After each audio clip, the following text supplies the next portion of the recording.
It's never going to get printed out if there's a script. They're not going to print it. Like, it's not like they give it out to everyone to read. There was an office memo. Just go do it, goddammit! Just making up accents at this point. Do it! You heard him. Please. You know what's better than, you know what's honestly the best thing? Pissing drunk outside. Nothing better.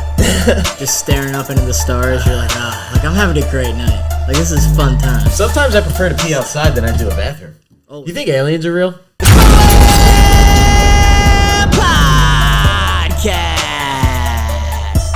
Ladies and gentlemen, boys and girls, very glad that you can hear me now.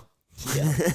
We're back with full audio. Welcome back to the Pro Am Podcast, just a couple of amateur athletes talking pro sports. I'm Sam Cohen. I'm RJ Tamillo. And hot dogs no more on the 4th, brother. No more hot dogs on the 4th. I know I'm not watching. Who's tuning in if Joey Chestnut's not there? Yeah, so the breaking news is Joey Chestnut has been banned from Banned for life, not for life, but I guess for this year. For now. From the Nathan's famous hot dog eating contest that we all tune in for on the 4th of July. I'm a big fan of taking Joey Chestnut over whatever the fuck his line is at every year. Not this year. We got a real live PGA situation on Yeah. our hands here. It seems that Joey's going to a more lucrative hot dog company. Nathan's isn't too big of a fan of that. Apparently, if you get sponsored by a different hot dog company, you're not allowed to be in the contest. That's literally why they're banning him. It's kind of crazy because he's the biggest hot dog guy in the world. He's the reason people actually show up to that thing and watch it. If you think of hot dogs and you had to compare a person to hot dogs, the first thing you think of, it's Joey Chestnut. When I think of world class athletes, one of the first people I think of is Joey Chestnut. Right. I mean, you think goats. American terms. If I was thinking goats, I think Michael Jordan, Brady, yup, Chestnut. Woods, Chestnut.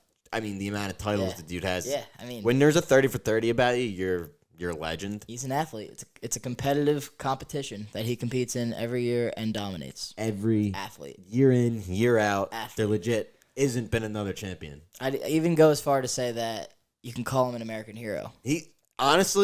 He brings absolute joy on one of the most American joy. holidays possible. Around, 11, 12 o'clock usually is that competition. That's how you start your 4th of July right. Beautiful sunny day. You hammer a bet on a bunch of people eating hot dogs. And drinking lemonade. They do a lot of lemonade drinking. And you win most of the time because Chestnut's the GOAT. That's just, if you've been betting Chestnut overs, you're probably cashing in. Yeah, I mean, I'd hope so. I want to say he hit it last year. I want to say... Or maybe he came short. I don't know. He did come short last year, but I remember 2 years ago I had 60s. I remember 2 years ago I had an alternate over, and I took his regular over, and he cashed both. Both. The plus value. I think he had 72 or something like that. Crazy number the year before. Guy puts up numbers. Won't be putting up numbers anymore, though. No more numbers. I wonder what he's going to do. I don't know. What do you think Nathan is like? How do you think it's going to go this year? I think that without Chestnut, not many people are going to watch it. I don't see why they would. I mean, you got to be excited for whoever the guy that usually comes in second is. He's fired up. He's fired up. He's like, let's fucking go, baby. I'm locked in. I'm the number 1 seed. Let's go. He's got a shot now. Because he does. Before Chestnut, when he was there, you didn't have a shot. You were fighting. I'd say the field's wide open. Yeah. And it's almost like, what the fuck is the point of eating all those hot dogs every year? Because you're just going to show up and lose to Chestnut. And then you're just going to honestly, shit. yeah, you think about it. And then you just shit for days, and your stomach is... I wonder what that aftermath's like. I bet you Chestnut has had some of the most world-class dumps.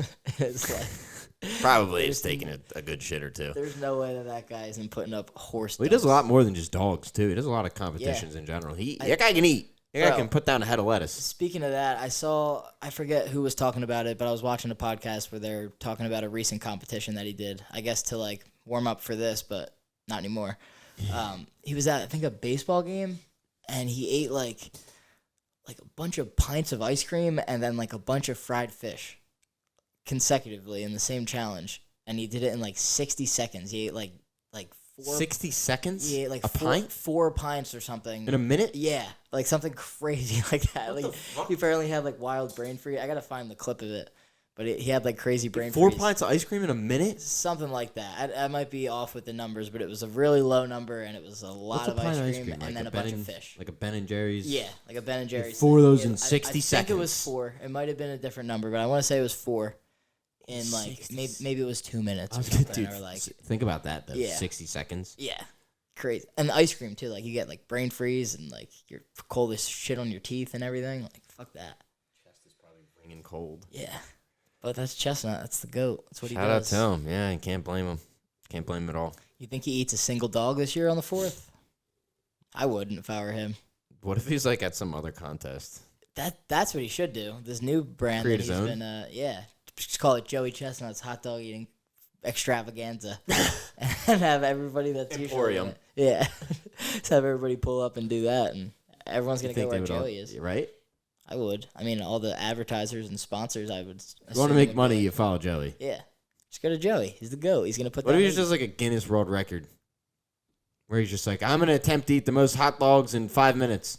I wonder what that is. I'm sure he holds it already, right? Let's look.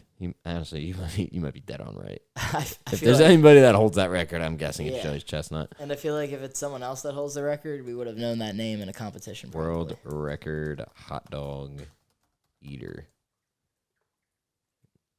Yeah. Chesty, Yep. the GOAT. Stats don't lie. World record is 76. 76. I think that was the number from 2 years ago. 2021. Oh, Set this at the ripe age of 39. In his prime, that's that you know what they call that?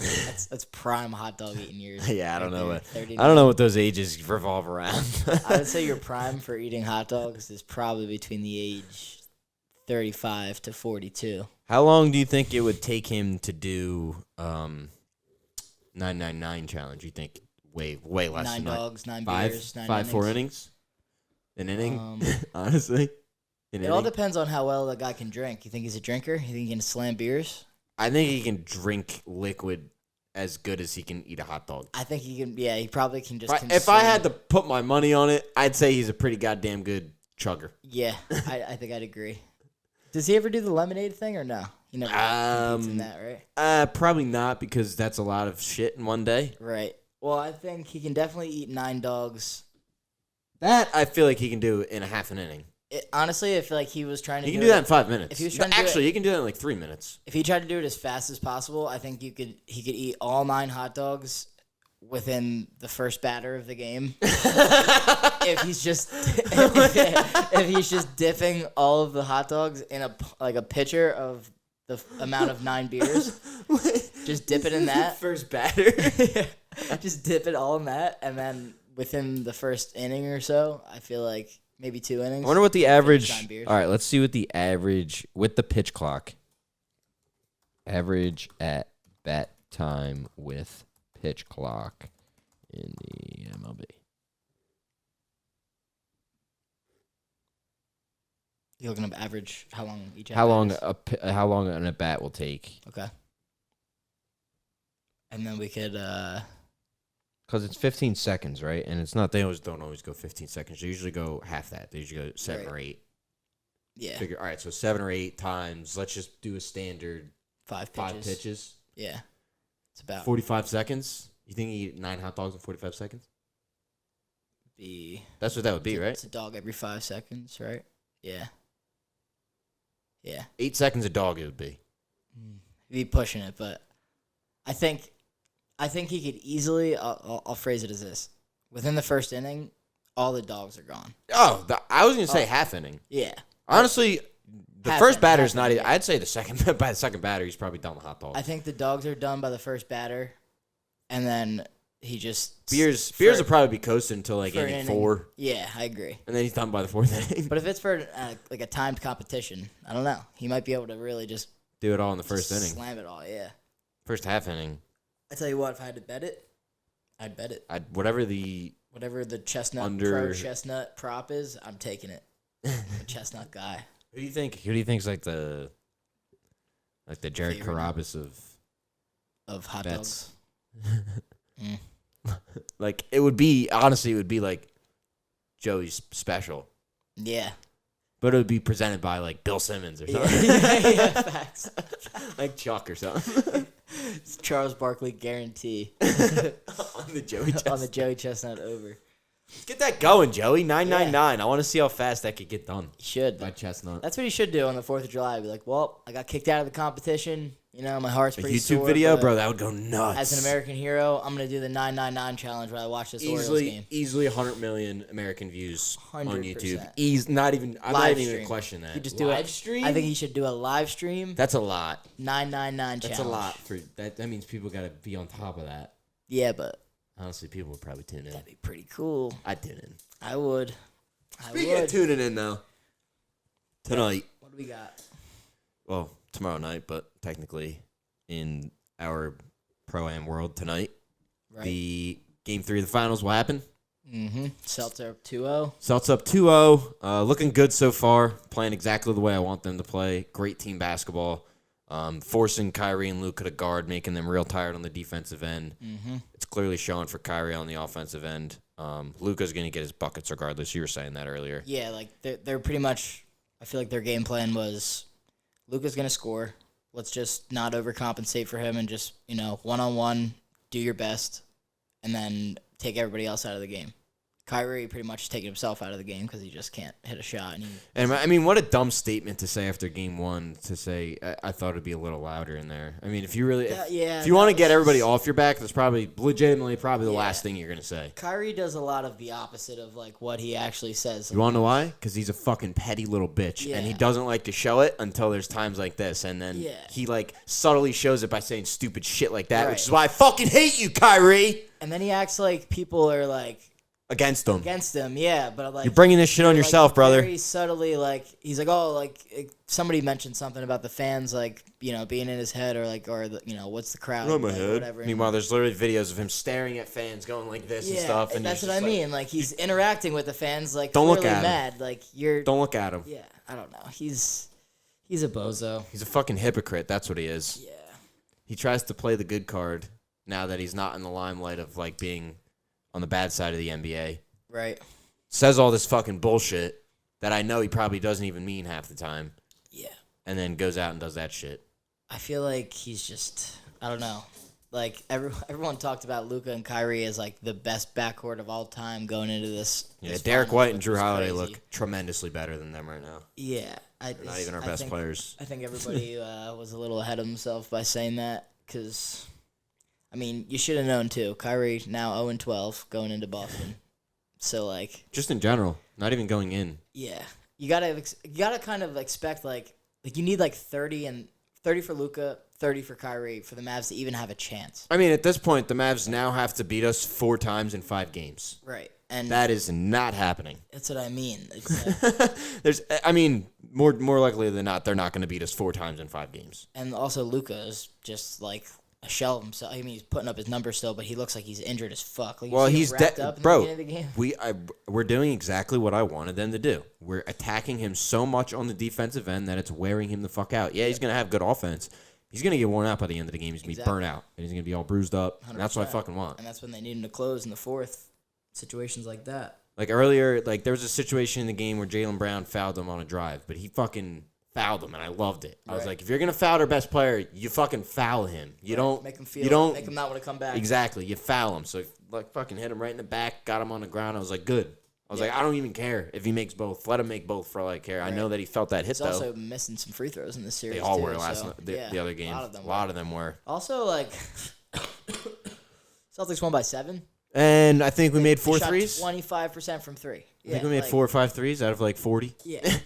Like the Mavs, I feel like the Mavs just, we talked about this earlier, or in the other episode. They don't don't create enough threes. Yeah, like they need to like add another 20 3-point attempts to like keep up with the pace that you guys shoot it at. I'm telling you, it's not going to, the numbers aren't going to, at the end of the day, there's too many numbers against the Mavs. There's too many variables. Yeah. There's too many moving parts.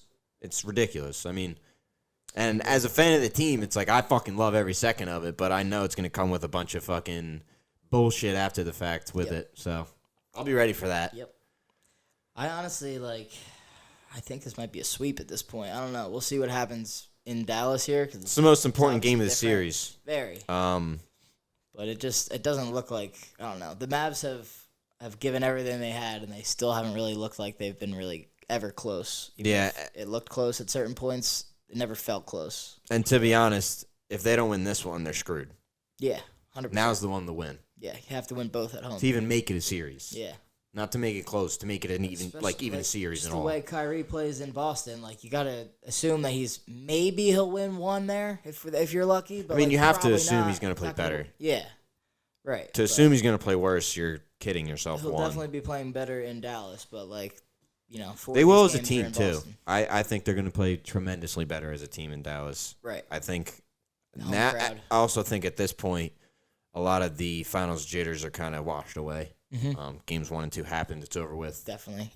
We're about to be midway through it. You have 2 games also to go back and watch film on and adjust and do things with. So there's still room for the Mavericks to breathe, but this is very crucial.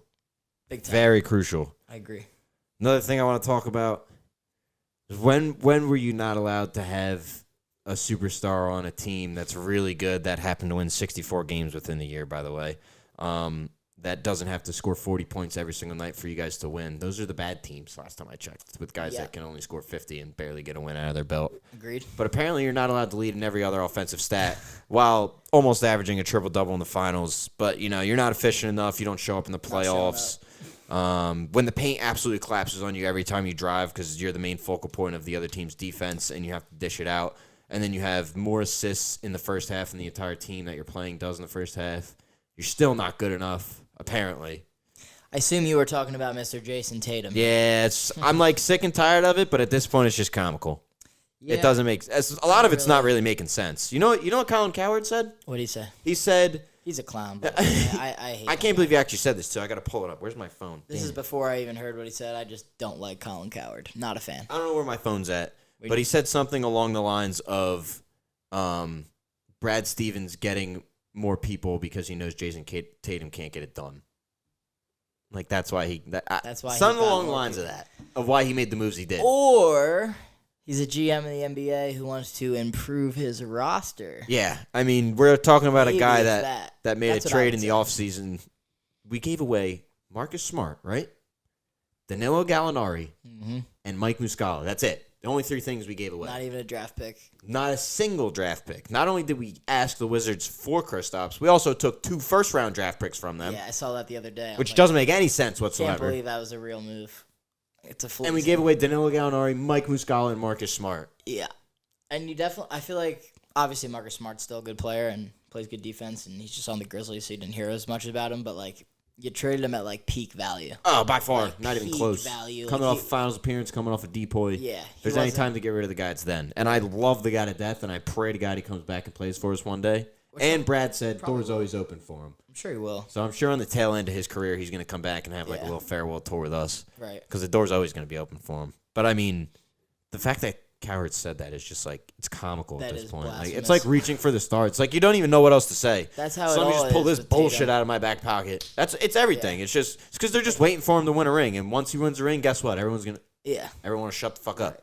Next year, it's gonna be well, obviously, Jason Tatum's a top 5 player. He won a ring last year. He's one of the greatest teams to ever be assembled. The players that are undoubtedly, undeniably top 5: Jokic, Tatum, Giannis. That's what people will be saying next year. I mean, once you have a ring, how can you not throw him in there? Right. Yeah. Regardless of stats. Yeah. Which, by the way, he's leading most in for the team as it is. I feel you. Which I guess do people look at the stat sheets or they just make stuff up? I feel like sometimes people watch a game and then they see a couple misses and they're like, oh, he sucks because he missed that shot in this moment. But and the Kobe thing. I mean, can we stop? Yeah. I think he's kicked that very far out of his head. I don't think he's said anything related to Kobe at all in this. What's up with that shit, dude? Yeah. It's like he said one thing, and it was a guy that he fucking loved growing up. It was his favorite basketball player that he spent an entire summer with before the guy died. Yeah, I mean, obviously. Let's cut some fucking slack here. I mean, that was one of your friends, and you texted him that, and everybody was making fun of you. I mean, I'd be very down in the dumps, and I'd feel like nobody gives a fuck about me to begin with. Facts. So you guys can fuck off with that dumbass comparison, too, because I don't think he thinks that. I think he thinks one thing, and that's, I want to win a championship. Right. And if he's inspired or influenced by Kobe, so be it. Who the fuck hasn't been? Yeah, everyone has. Every single player in the NBA tries to talk about a Kobe story or what Kobe said to him in this game. The guy's got a whole good game, young fella. The guy has a literal mentality named after him. A mindset. He has an actual mindset, like something that's like not tangible. Facts. Like something that's just up here. It's named after him. Yeah. So why the fuck would people not talk about him or compare themselves to him when trying to be their best? I wouldn't even say compare themselves either. I feel like Tatum never even wanted a comparison or anything. He just like that was just put upon him, I guess. Put upon him by everyone else. Just because the guy happened to be his favorite player. They used him. to be great friends. He spent the summer with him before the guy fucking died in a terrible helicopter crash. Yeah. So I'm sorry he's showing sympathy for his friend. We're not allowed to do that anymore either. Is that against the law? Everything it's funny. Does seems to be scrutinized. Yeah, but the more you think about it, Katie on the Warriors, scrutiny. Yeah. Bron on the Heat, scrutiny. Somebody's got to get it. Everybody shut the fuck up once they won. Yeah, it's true. Because to me, it's like, okay, if this is what you got, you better get it done. Otherwise, you're never going to hear the fucking end of it. Right. So all he needs to do is just get it done. Yep. And looks like they are on their way. So we'll see how that goes. Finals MVP. What do you think with that? You think it's going to be Tatum? Before that, though, I do want to get down to a little Kristaps talk. Oh, yeah, talk about that first.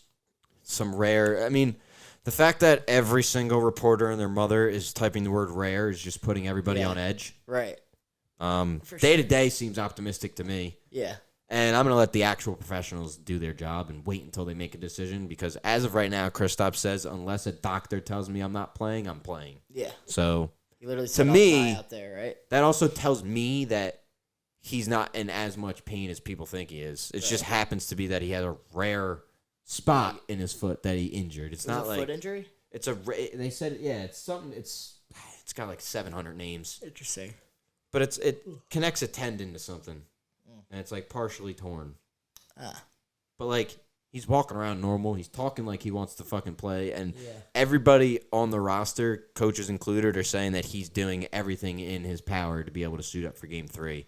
Which to me also means if he doesn't suit up for Game 3, at least I know he'll be good for Game 4. Yeah. And to be honest, that 38-year-old motherfucker, that bald guy, 42. Yeah. Love him. That's what I was gonna say. Like, love him. Porzingis already, like, obviously he had a big game in the first game. He played like 20-something minutes in that game. Second game, how many minutes did he play? Like 23. 23. Yeah. So it's not like if he does play, he's not playing 35 minutes a game play anyway. The whole game. Yeah, he's gonna just pop in for 20 minutes when they need a spark or whatever. Like play him for 5 to 8 minute spurts. Yeah. Cool me. If you play him 8 minutes in the first half, 8 minutes in the second half, I probably won't have an issue with it. Yeah. At all. If he can come in certain spots and do certain things, go up like if we're up 6 or 7 points, I bring him in. I try to go on another 6 or 7-0 run while he's in. Boom, you're up 14, take him out, you're feeling comfortable, get out in the game. Yeah. And then that just goes to show the Celtics' depth, too. Is like, say he doesn't play, it really doesn't change a whole lot. Still have Cornette, too, by the way. Like, maybe he can't stretch Gafford and Lively as much, but the size will be there. Porzingis is a superior player to the guys that they have backing him up. He'll protect the rim. The rim protection will still be there. They've played without him for a bunch of games, and they went 21-4 without him in the regular And somebody else who I think should play a little more than they do, even though it's getting hard around this time now, is O'Shea Brissett. Oh, yeah.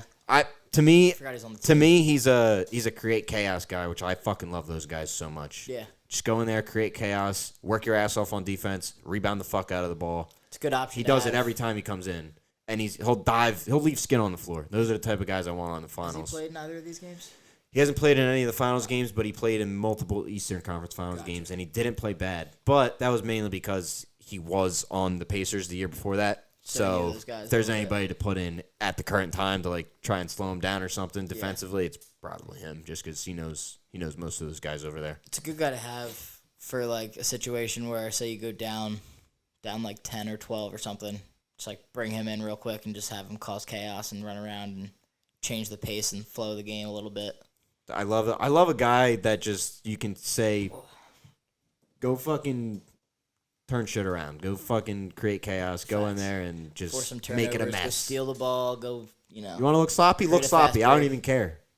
Create chaos. Get your arms out there. I like it. Throw some elbows. Fucking box somebody out hard. Like close out hard on somebody. Give somebody a fucking hard foul. Let them know you're there. I don't even care. Get one. Yeah. Please. Facts. Do it. If it's in the first half and it puts a mindset into that guy that now the next time he goes up for a layup, he's going to get banged up.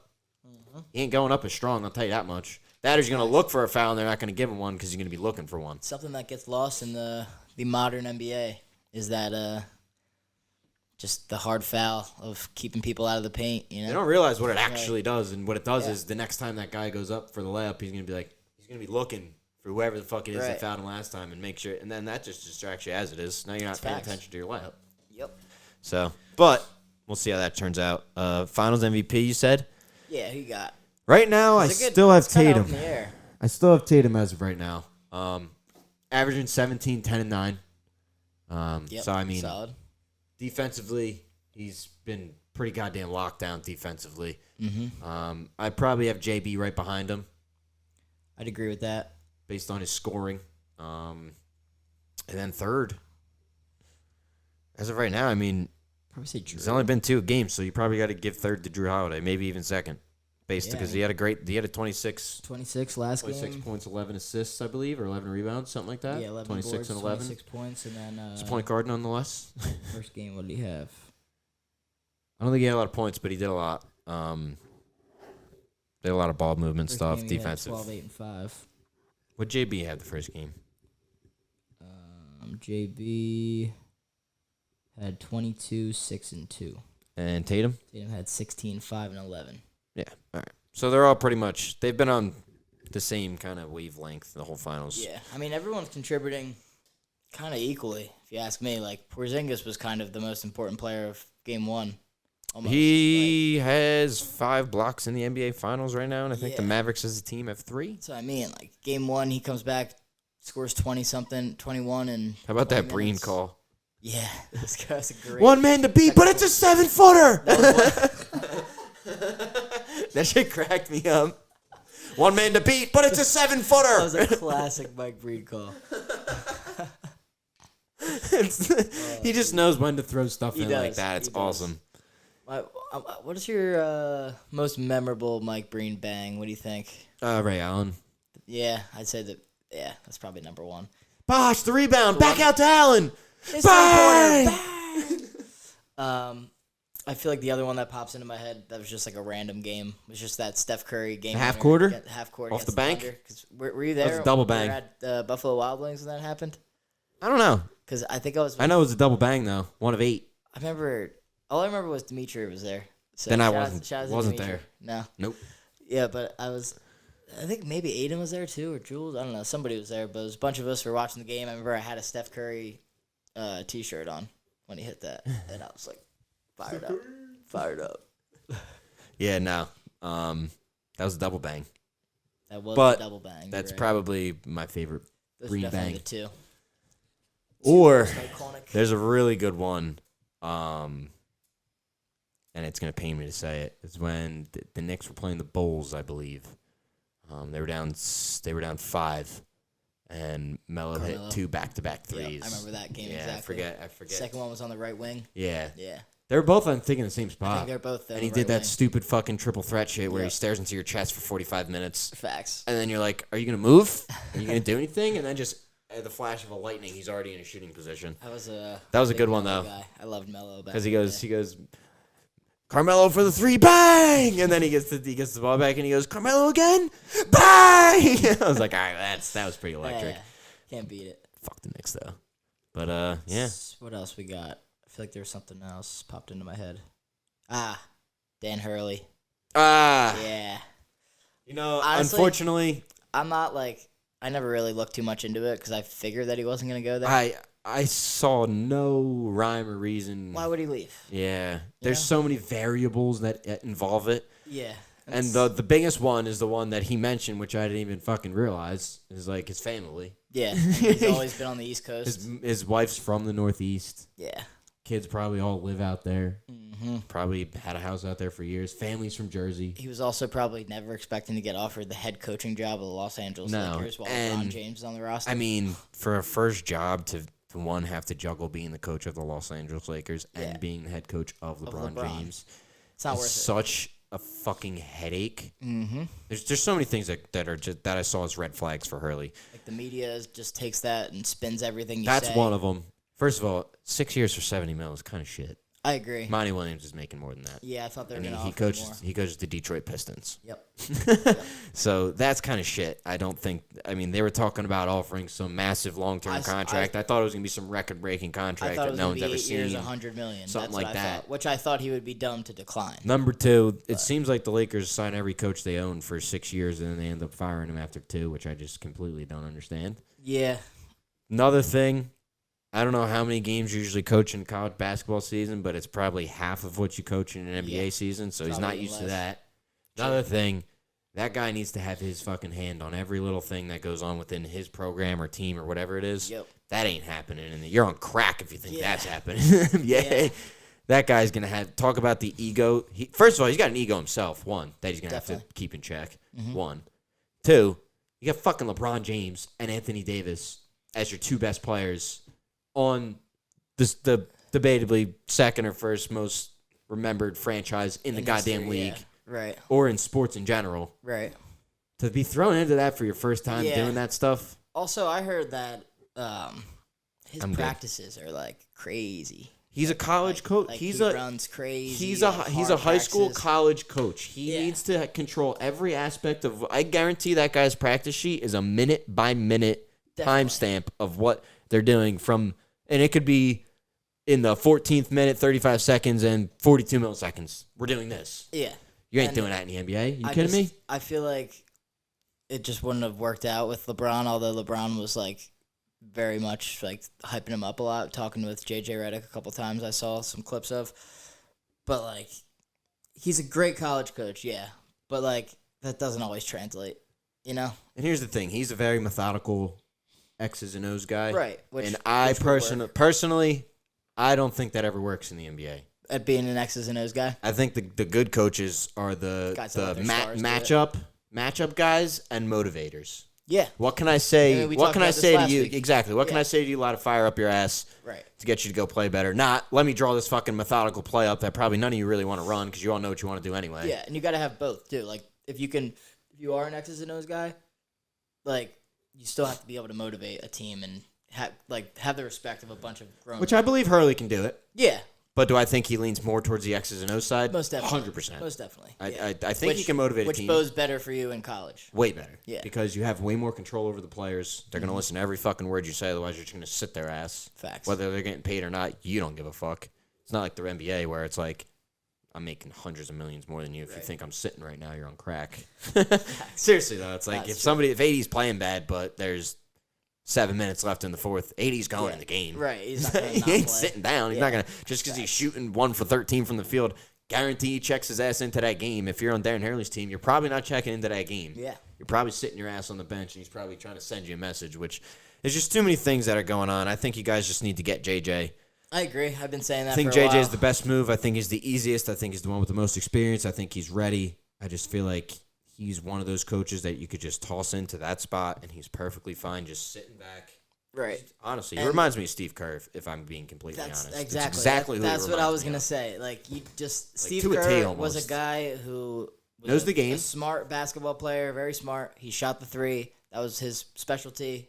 It wasn't, a great basketball player besides that, mostly, but like just a fucking savant. He's a matchup guy. Yeah, just he's a fucking man. Yeah. He created small ball in the NBA.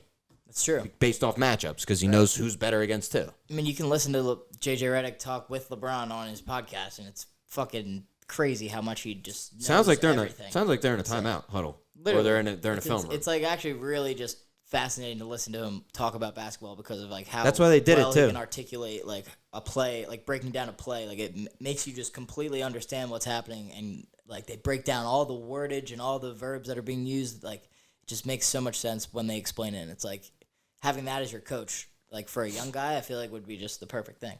And for an old guy, he's not going to bother you because he's been in your spot. Exactly. Like, he knows what it's like to be you. When he talks to LeBron, he just like he says things, but he's like, "Well, I don't have to explain this to you," like because he already knows that he knows that, so like he doesn't have to. And in a game situation, with a bunch of information. In a game situation, in a timeout, that helps so much because you can just say that, and now you can get to the motivating part. Right. Of like, all right, well, we got 3.5 minutes left, boys. Yep. You know what you need to do. Mm-hmm. You're gonna do it. You're not gonna do it. Facts. I feel like in that huddle, Dan Hurley would be like, all right, this is what we're going to have to do, boys. We're going to have to do this play right here, draw it up right here, and then third play down, I want you guys doing this. JJ's more like, listen, keep setting screens, keep getting open, find shooters, attack the rim.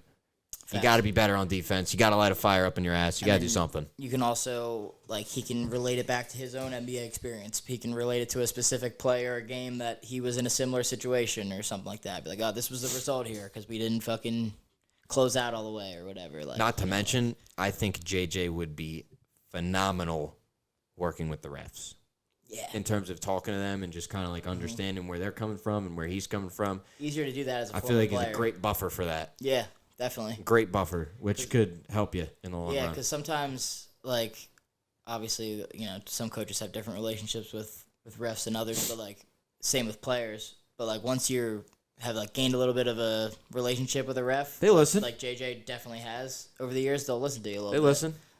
First year coach, if you go up to okay. respect, okay. Yeah. I'll get you on the next one. Don't worry about it. Right. If you're Eric Spoelstra, though, you're gonna as a ref, you're gonna be like, all right, what'd you see there? Let me know. Exactly. I'll be on the lookout for it next time. Exactly. Because that guy knows how to talk to a ref. He's done it before. All that stuff. I mean, 100%. It goes a long way.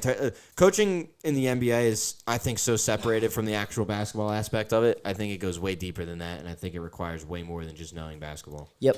I think you need to know how to handle everybody. I think 100%. you need to be more of a manager Of egos. of egos and people than you need to be of X's and O's on the court. For sure. They're there for a fucking reason. I'd say with basketball, it's like that more than anything. I mean, honestly, they're the like, best in the there's world at one what ball. they do. There's one one ball. They've all been doing this for the same amount of time that you have. Yeah. They're all entitled. You know they're entitled. And pretty much every single one of these players at one point was the guy with the ball in their life because they made it to the NBA. So at one point in one league that they were in or growing up for 10 years, they had the ball in their hand. Guys in the You NBA, gotta figure out how to. we're the best get in everybody to play their everything role. besides the NBA. Yeah, They're exactly. They could be on a college court and then be a 43rd pick, but still absolutely fucking dominating college. Facts. That's just they're the best in the world for a reason. And I don't think that you really need to tell them how to play the game, that they know how to play tremendously better than just about everybody. Yep. I agree. I think you just need to tell them who to play it against and what to do, mentally. Yeah. How to get yourself out of a slump. Facts. How to fucking bounce back after having a bad 3 quarters. How to take care of your body. All that stuff. It goes a long, long way. Like that. There's so much that goes into it. Yeah. I'd agree with you. That's it. That's all I got today. I think it's all. I'm out of basketball. Me too. We got game 3 tonight. Yep. So Be on the lookout. in Dallas. See what happens there. But if the C's win this one, I think you might as well call this thing over. Stick a fork in it and hang up your 18th banner. Yeah, and I will probably be in a car Pains me to say. on my way to Beantown. Yeah, are you gonna? 100% hitting the parade. 100%. That's not even a question. That wouldn't even be. I wouldn't even think twice about that. Got to get some good footage for that. On here. If I can, Can. odds of me being blackout drunk are That's true. extremely As high. they should be. As they should be. For sure. So. All right. But we'll see what we can do. All right, folks. You know what it is. You're listening to the Pro Am Podcast. Make sure you like and subscribe. Follow us on all platforms: Twitter, TikTok, Instagram, YouTube. I'm RJ Tamillo. Sam Cohen. You're watching the Pro Am Pod. Appreciate you. Peace out, folks.